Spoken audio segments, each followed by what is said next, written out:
C'est parti pour la petite lecture en littérature sur la mythologie avec le livre Les mythes grecs expliqués aux enfants. Donc pour la semaine 3, je vais te lire Bellérophon et le cheval ailé. Le cheval ailé, c'est Pégase, on connaît mieux sous le nom de Pégase. C'est une de mes créatures préférées de la mythologie. Et alors avant de te lire, je vais te montrer des illustrations qui doivent te rappeler une histoire que tu as lue. C'est l'histoire d'Icare, où on voit qu'il se brûle les ailes. Et oui, quand on veut faire trop fort pour soi, on risque de se brûler les ailes. On y va. Bellérophon et le cheval ailé. Bonne lecture, bonne écoute. Le prince Bellérophon, en exil, vivait heureux à la cour du roi Protée. Mais un jour, la femme du roi lui confia que le jeune et beau prince l'avait insulté. Ignorant qu'il s'agissait là d'un mensonge, le roi se mit très en colère. Il aurait voulu tuer Bellérophon, mais savait qu'il ne pourrait pas nuire à un hôte sans offenser les dieux, et cela risquait d'avoir des conséquences terribles. Pour se débarrasser de Bellérophon, le roi lui demanda « Pourrais-tu aller porter cette lettre au roi de Lycie ?» Bellérophon accepta bien volontiers de lui rendre ce service. Ce qu'il ne savait pas, c'est que dans cette lettre, Protée demandait au roi de Lycie de tuer son messager.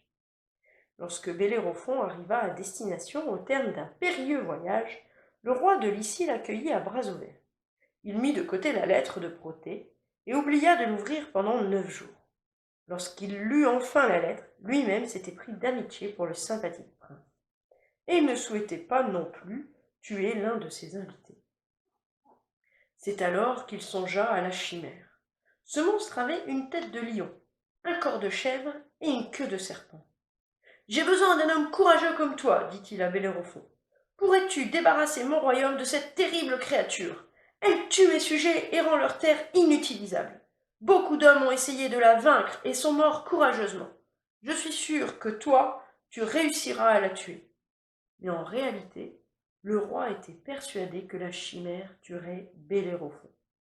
Le jeune prince accepta de relever ce défi. Juste avant son départ, un vieux singe lui donna ce conseil. « Tu ne tueras ce monstre que si tu arrives à monter Pégase, le cheval aux grandes ailes blanches. Mais personne n'y est encore jamais parvenu. » Bellérophon ne savait pas s'il fallait croire ou non le vieil homme. Mais quoi qu'il en soit, il partit à la recherche de la chimère. En chemin, la déesse Athéna lui apparut soudain. « Prends ceci, lui dit-elle en lui tendant une bride en or.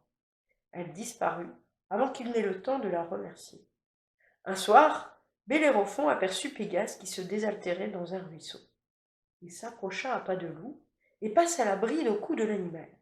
Celui-ci se débattit, rua, se cabra, poussa des hennissements de colère. Mais Bellérophon tint bon. Lorsque le cheval se fut enfin calmé, Bellérophon prit place sur son dos. Pégase battit des ailes et s'envola. Ils survolèrent la plaine et les montagnes jusqu'à ce que Bellérophon repère la chimère. Il tira alors sur la bride et Pégase fondit vers le monstre. La chimère se mit à cracher le feu, et sa queue de serpent du venin. Mais Bellérophon, en sécurité sur le dos de Pégase, esquiva ses attaques. Il tira une flèche dans les flancs du monstre, puis une autre dans sa gueule. La chimère était morte. Bellérophon fut accueilli en héros à la cour du roi de Lycie. Ce dernier, enchanté d'être débarrassé de la chimère, dit au jeune prince « Tu peux épouser ma fille, et je te donnerai de bonnes terres où prospérer. » Durant les années qui suivirent, Bellérophon devint célèbre pour ses actes de courage. Où qu'il aille, ce n'était que des louanges, mais il devint vaniteux, et lorsqu'on le comparait à un dieu, il finissait par le croire. Bellérophon se disait que, s'il était l'égal des dieux, il devrait leur rendre visite. Il enfourcha donc de nouveau sa monture ailée pour se rendre sur l'Olympe. Zeus, maître des dieux, en conçut une grande fureur. Il envoya un insecte piquer Pégase sous la queue. Le cheval fit une ruade et envoya Bellérophon voler dans les airs. Zeus le regarda tomber, jusqu'à ce qu'il s'écrase. Bellérophon fut seulement blessé. Seul et malheureux, il entama une longue errance. Personne ne voulait plus s'approcher de l'homme qui avait suscité la colère du puissant Zeus. Alors, je crois me souvenir qu'on l'a lu en classe. Donc, si tu t'en souvenais plus, ou si tu étais absent, parce qu'il y avait quelques absents à la dernière semaine, eh bien, tu as le plaisir de la réécouter.